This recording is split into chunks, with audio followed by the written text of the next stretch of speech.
Welcome to Dental Business RX. Practice success in 30 minutes or less. Thank you for calling ABC Dental. Having trouble finding personnel? Having trouble keeping personnel? Maybe you can't find a hygienist, dental assistant, front desk staff, or maybe you're interviewing people or at least setting those interviews up only to have them not show. Well, if you're having problems like this, or all of the ones that I've mentioned, or maybe some ones I didn't even think of, you're not alone. We're in a new environment when it comes to hiring. While this has always been an issue in the dental industry, it's always been in the top 3 as far as biggest problems that dentists face, the events of the past 3 years have only magnified this problem to the point where we hear about it quite often. The question is, what should you be doing in this environment? What changes should you be making to ensure that you maintain an edge? How do you ensure that your team is fully fleshed out, you have a full complement of staff so that you can properly service your patients and grow your practice? Well, that's what I want to talk about in this week's episode of Dental Business RX. My name is Jeff Bloomberg, and I'm your host. And I want to start this off by sort of painting a picture as to where we are, so to speak. It helps to understand the changes that I'm going to suggest you make to improve in this area. Let's first take a look at the national scene as it relates to the labor market hiring overall. And I've talked about this before, but let's have a look. Let's revisit for just a minute just to see where we are. Let's start with unemployment. Well, unemployment, according to the Bureau of Labor and Statistics, for the month of September was at 3.5%. To give you a little bit of a track, it went from 3.5 in July to 3.7 in August to 3.5 again in September. To give you an idea, the last time unemployment as a percentage was that low was in February of 2020, right before the pandemic began. But here's where things get interesting. So job openings, and I've talked about these before as well. Remember, they were higher than they'd ever been. Well, job openings were 11.2 million in August, and they're actually down. These are jobs that are available, that employers are looking to fill. They're down to 10.6 million. So they're down by about 600,000. Except, and I want to read this to you verbatim from this report from the Bureau of Labor and Statistics. It says, in August of 2022, the job openings rate decreased in all establishment size classes except those with 9 or less employees, which changed little. And while many of our clients have far more than 9 employees, if you look at the average dental practice, it probably rides in or definitely below 9 on average. So for the average small dental practice, job openings are still just as high as they were before. Now it goes on, so you can kind of get a flavor of what's happening right now. It says, both layoffs and discharges rate and the total separations rate, in other words, people who were quit or fired, decreased in establishments with 250 to 999 employees, and the quits rate increased in establishments with 1,000 to 4,999 employees. So let's look at where this is. So offices with less than 10 employees or businesses with less than 10 employees actually are looking for, they're at the same level of job opening. They're looking for the same number of people they were looking for the prior months. But then as far as the other side of the stick, you have hires, then you have quits. The quits rate has really only increased in large companies with over 1,000 employees. And if you break this down further, and I don't want to bore you with this, but I just found it insightful. If you take a look at the private sector, when you break it down by section, there are 22 different categories, like logging and hospitality and healthcare, et cetera.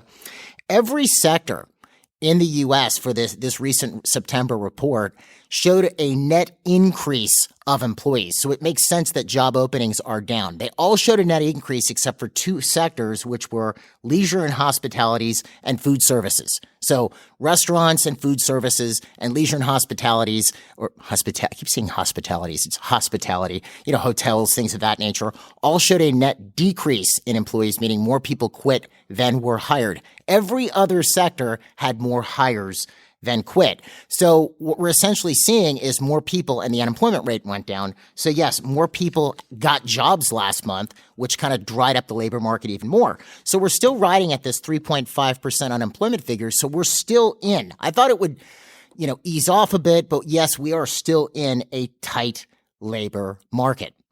Now, what makes this even more confusing is you've had all the events of the past 3 years, three years. You have all the events that happen. There's the government, you remember the stimulus checks and the long-term paid unemployment, and you had people switching jobs and people changing careers. And I've gone over these statistics in prior podcasts. Well, part of what this did, because you had all these folks looking for tons and tons of employees now, including big business, is it threw salaries into just that and inflation on top of everything else, because we still got last month was 8.3% inflation year over year, and we've all seen it. You combine all of these things into this cauldron of confusion, and what you end up with is you have this completely distorted labor market, in my view. Let me just explain what I mean when I'm saying that. Let's take the position of hygienist, and this is the position, dental hygienist, that I hear the most problems with in the sense of trying to find a hygienist. So I grabbed a few major metropolitan areas, and I wanted to look at, what are people advertising for on the different advertising services. I looked at a few, but Indeed, things like this. Well, I'm just going to go over the different areas, and I want to show you how widely distorted this is. It's more than I've ever seen. So let's take the area of the New York City metro area, the New York City, Manhattan. Okay, so you have salaries being offered to hygienists as low as a little over $30 up to $60. That's a 100% variance. I actually saw ads that said $32.50 to $60-something an hour. Not in the same ad. There were different ads. But that's crazy when you think about it. If you're a hygienist looking, obviously you're probably going to gravitate towards the $60 an hour office, but you usually don't see that huge of a distortion in the labor market. Let's take Southern California, and this is where it even gets more interesting. So I went a little bit north of LA, San Fernando area. And I looked at salary.com. Now, salary.com I've recommended before, and for years it's been a tried and true area for me to get an idea of, what should people be being paid, low, median, and high salary for a given area. And it's sometimes helpful. You might be paying too little. You might be paying too much. But you at least want to be competitive, right? Okay, so I look on salary.com. What should a hygienist be getting in this area? So I look, and it tells me an average of $42.50 an hour. I thought for a second, I have clients in that area that are hearing $60 to $65 an hour from hygienists. So how is salary.com saying $42.50 an hour? But it was. I looked at it myself. That's what it says. So then I pull up the ads for those areas. I saw some offices offering $55 an hour, others offering $60, others $60 to $65, others offering their salary or percentage of production, whichever was higher, which I think is a good idea, by the way.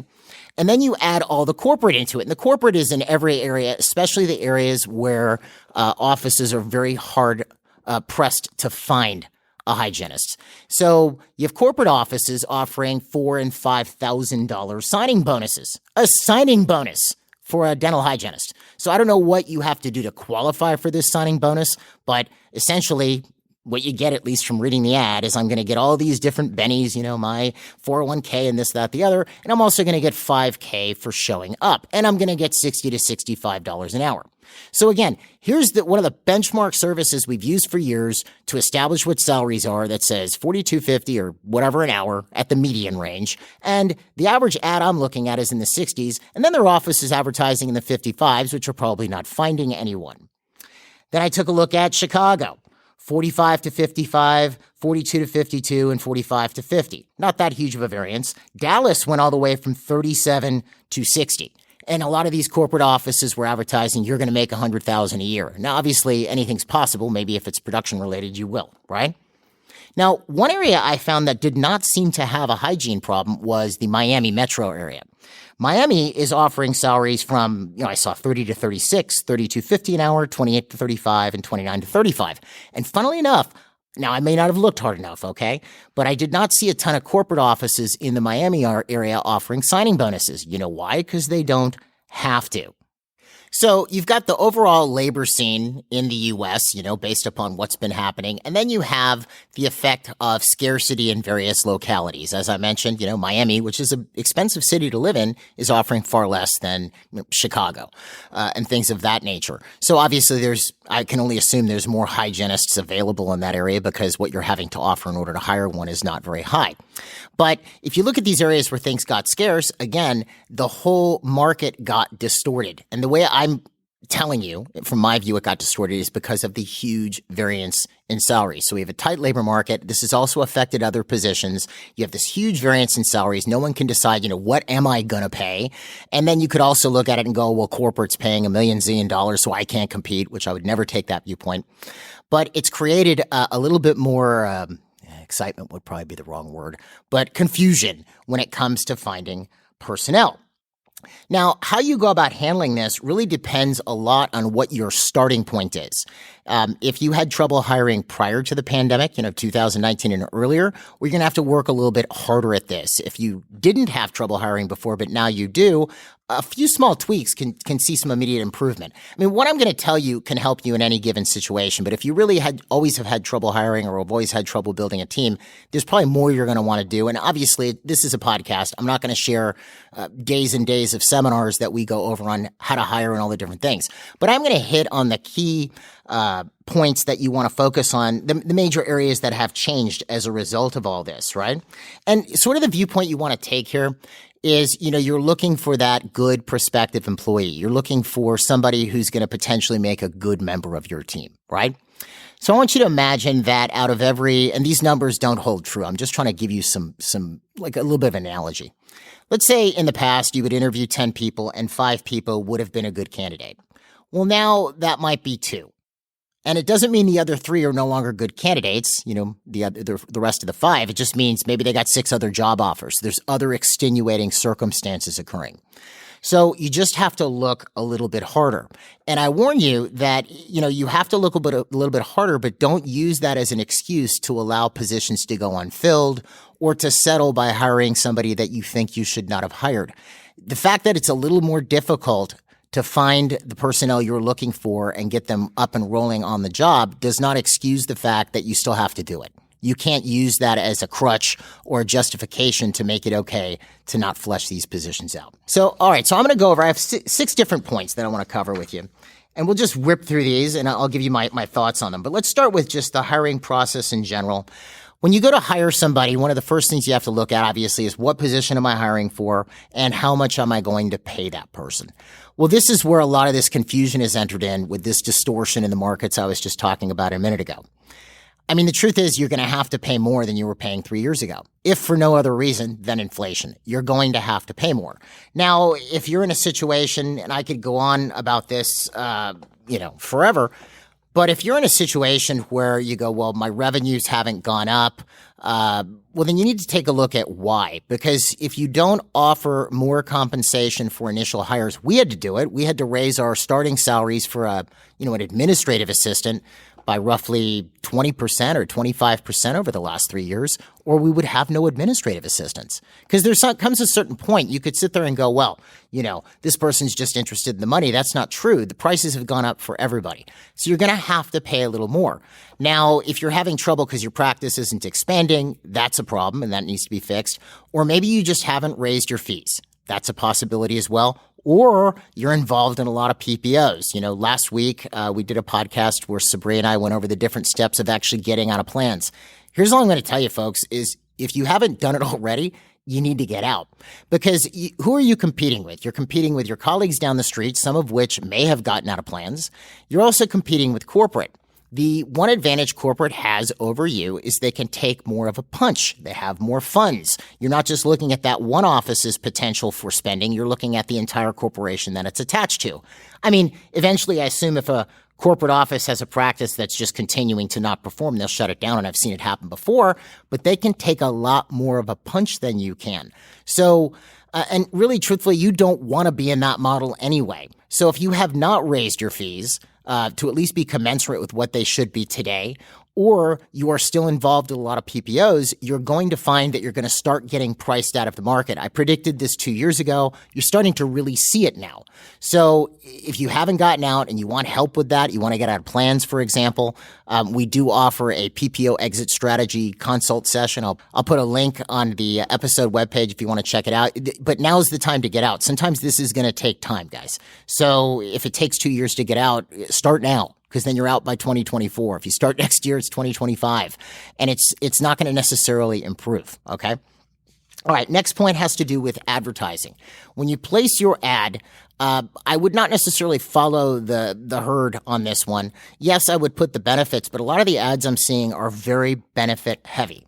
Now, obviously, I want to put what someone's going to get paid as a result of taking the job that I'm offering, what they're getting paid or what benefits I offer, but that should not be all consuming with the ad. I don't know if you've ever had this experience. You ever been interviewing somebody, and I'll talk about this in a minute, and the first few questions you get, you sit down with them and you say, hey, nice to meet you. And then the first three questions out of their mouth are, what are they going to get? How much does it pay? What's in it for them? Those are what are the benefits? These are all the questions you're getting initially. Now, you may have noticed if you've had this happen during interviews before is you find something off-putting about it. I always had. And really what it is if you take a look, so you're hiring somebody, their main interest should be, obviously they need to know that they're going to get paid and whatever, but their primary interest should be in what they are going to do for you. They're going to be a prospective team member and employee.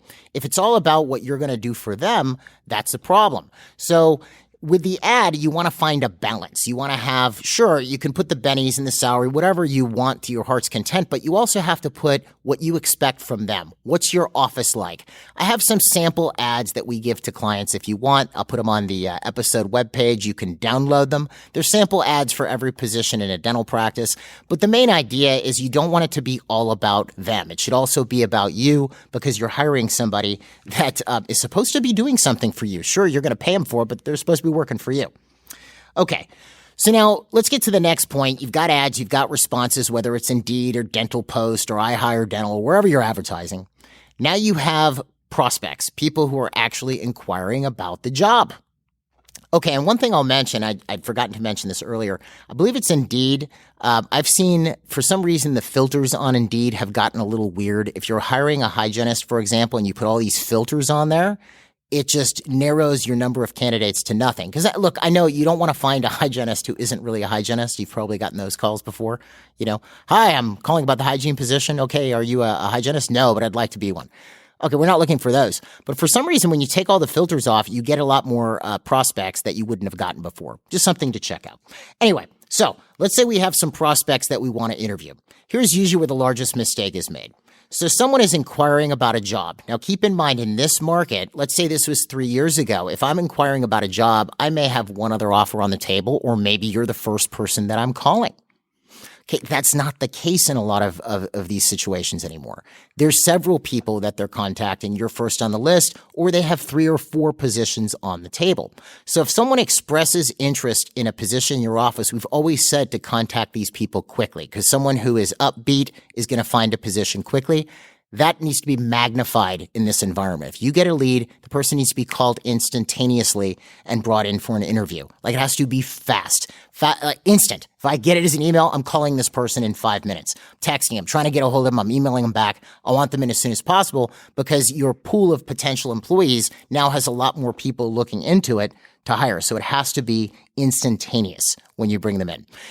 Don't make that mistake because I've seen it happen numerous times where someone gets, a bunch of responses to their ad on a Monday, and then they're busy, so they're going to start calling them Friday, and then, the ad didn't work because no one wants to come in, or all the potential employees are bad. No, you waited too long. Call them right away. All right, so let's say you've brought them in for an interview, and you have them there. What am I doing different now than I was doing 3 years ago? Well, mainly is if I want to hire this person, I'm hiring them right now.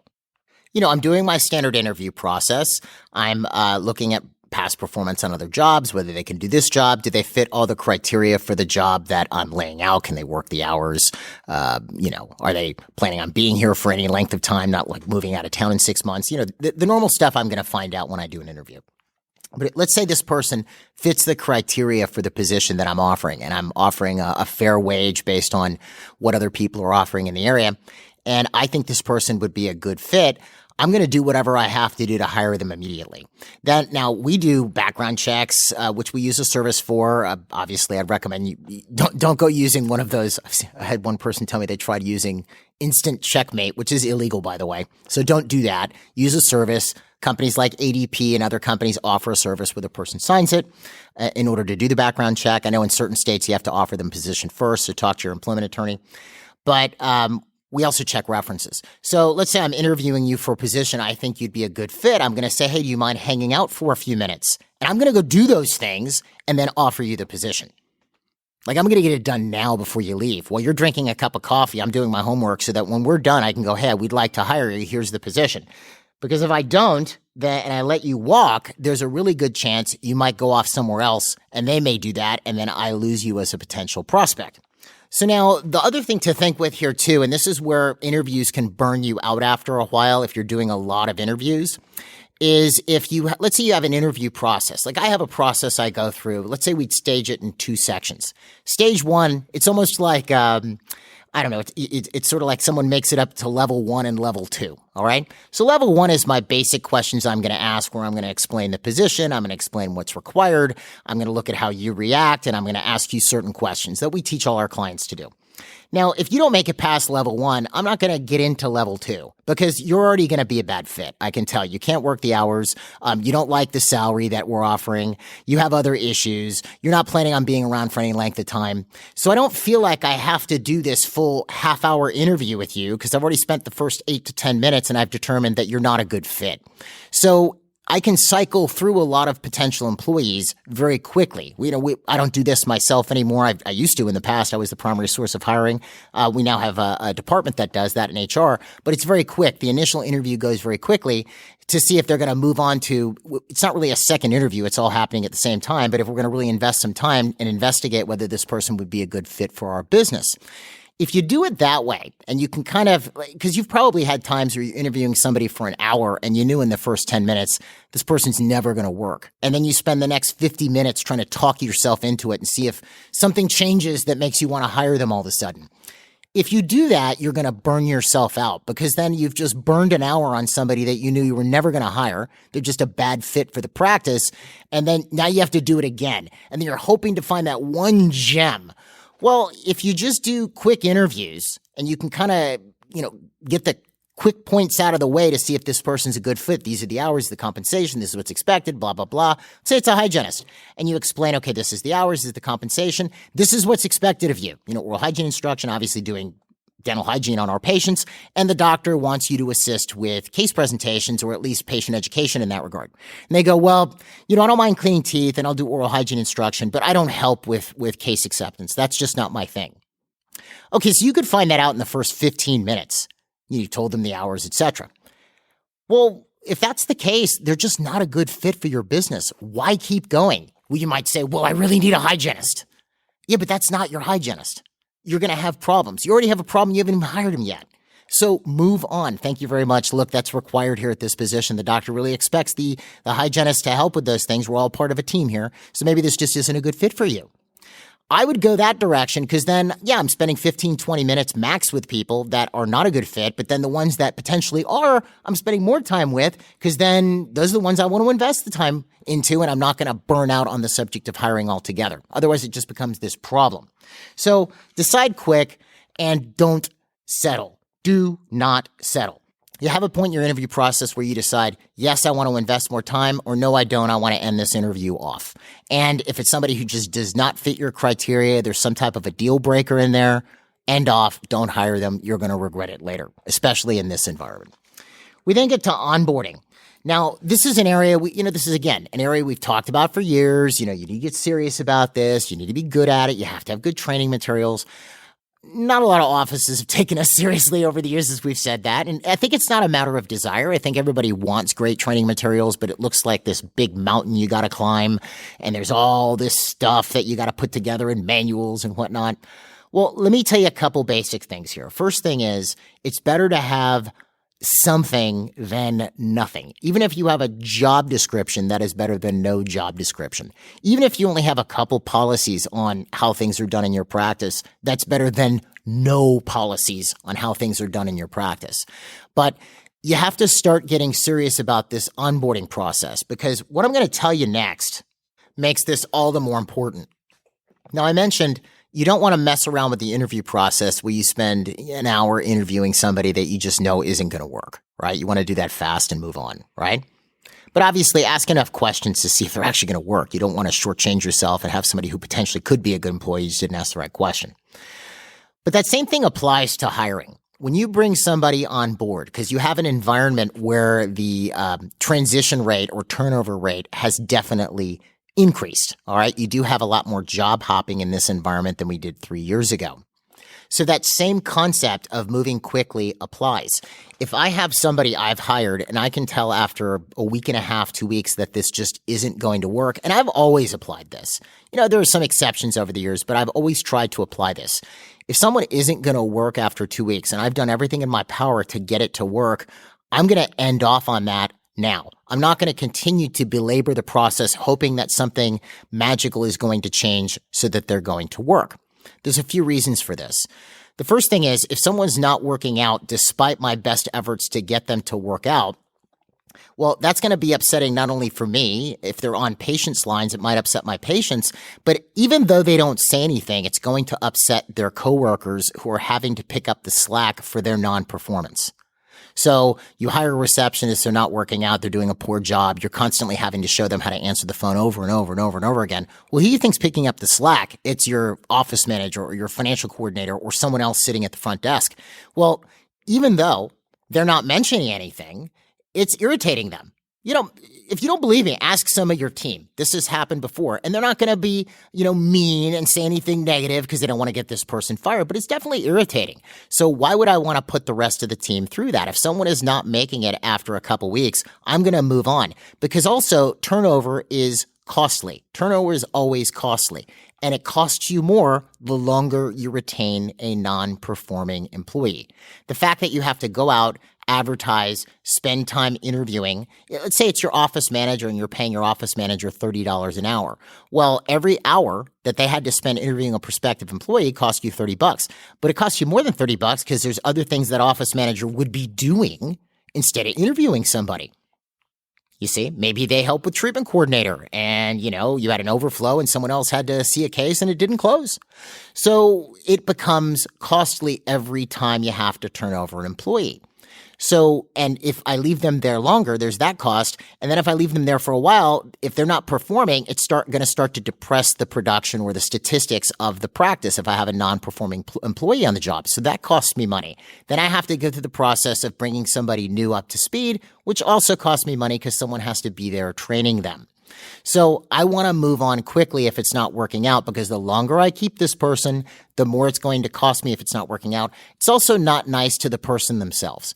Let's say you hire somebody to do scheduling and they're just not doing a good job after 2-3 weeks. You see, they're just not cutting it and they don't look like they're engaged on their position. And you've decided that if you could, you would replace this person immediately. If it were up to you, you'd replace them immediately, but you don't have anybody else and they're a warm body. It's better than nobody, which is absolutely false, by the way. So you don't let them go. Well, you're already planning on letting them go, yet you're leaving them there. I mean, if you let them go, they could go find another job. Maybe, and trust me, if you're not happy with their performance, whether you say anything or not, they know. They can feel it, okay? They can see it. They can see that you're not happy. And if you're having to put on a face, I mean, what's that all about? This is your office. So you're better off moving on. It's better for them. It's better for you. But again, you need to do it fast in this environment, and you want to do it early so you don't invest all this time and effort into training them, because that costs you money. That being said, you have to have training materials, at least some basic stuff, to bring people up to speed quickly. With the advances in video technology over the last 10 years, you can get an iPhone and a tripod. You can record simple things that you want them to know. Your office manager could record a few things on how to check a patient out, how to schedule a recall appointment, etc. Have them watch it. We have, our online training platform, DDS Success, which I'll put a link for in the episode webpage, or on the episode webpage rather, has positional training for the different positions in a practice. And you could make some videos for yourself that, are just specific to your office, what the mission statement is, etc. Start with something. The last thing you want to do, especially in this environment, is have to have onboarding where someone's standing over them the whole time, because then that just eats up that person's time and takes them away from other things as well. They're going to have to do some of that, but you don't want to have to do them as much, or do it as much as they had to in the past. So the key, the name of the game here is speed. You don't want to have to invest too much time in this, but you also want to make a decision pretty quick if someone's going to make it or not. And the funny thing that happens, and this is just a personal observation I've observed over the years, if you start with a smaller organization, generally a smaller organization is not going to have loads and loads of training materials because usually the people that are there are doing all the work and they're already trained. So as the organization grows, it's funny, you'll see how it grows. The first few people you bring in, I saw this happen here at MGE. First few people you bring in really have to be with it because there's not a lot to train them with. They just got to kind of figure it out. I'm talking years and years and years ago. Well, as your office grows, you'll have the ability and time and resources to create more materials for your potential employees. And then maybe somebody who, if they'd come to you 10 years prior, may not have cut it because they need a little bit more work, but now they can because you have the proper training materials to do that. Now, the difference is, though, you don't want to go so crazy with this where you go, even though the person's completely incompetent, has done a terrible job for a month and a half, I just need to train them more. That's going way too far to the other side. Someone has to be able to pull their weight and do a fine enough job to where you're at least happy having them in the practice. But you got to decide on this fast. Last point I'll mention about this, which is applicable in this environment, has to do with outsourcing. There's a lot more outsourcing opportunities than there were five years ago, 10 years ago, or even 3 years ago. And there's some areas where I've seen it work, and there's some areas where I have not seen it work. Now, let's start with what I would not outsource. I would not outsource my scheduling, for the doctor's schedule or the day-to-day hygiene schedule. I would not outsource anything having to do with case presentation, treatment coordinating, etc. I would not outsource answering my phone. I also wouldn't have a recording answer my phone. I would want a live person answering it. Basically, any processes that are integral to the day-to-day functioning of the office, I am not outsourcing. Now, what could I outsource? Well, we've always outsourced marketing, right? Someone doing your web marketing or your website or your postcards, et cetera, and that's fine. You could outsource insurance verification, insurance filing. In some cases, you could outsource reactivation. Let's say you have 4,000 patients that are not scheduled for their next hygiene appointment. Now, obviously, ideally, that would be handled within the practice, but there are services that will reactivate these patients for you. That's okay too. But again, if you're going to outsource, you want to have that same viewpoint that you would have with team members. If they're not performing, you're judging them on their performance. If they're not performing, find someone else to outsource it to. Don't just go, well, I'm paying them. They must be the experts. And I don't know what I'm doing. So therefore, it's okay. All right. So yes, the environment has changed. There's a few things that you have to tweak to be a bit more on top of it, right? But there's no reason that you can't make these changes and be just as, if not more successful than you were a few years ago. Because let's face it, the number of dentists in the U.S. is not increasing drastically, yet the number of people are. The population is growing every day. There's more and more demand. So if you're really on top of your game, there's no reason you can't be wildly successful. I hope all this helps. Don't forget I have those downloads on the episode webpage, including the employee ads, if you want to check them out. And if you need more information on anything I discussed in the podcast today, you can email me at jeffb@mgeonline.com. You could also visit us at online at mgeonline.com or call us at 800-640-1140. Folks, I hope this helps. Have a great week, and we'll see you at the next episode.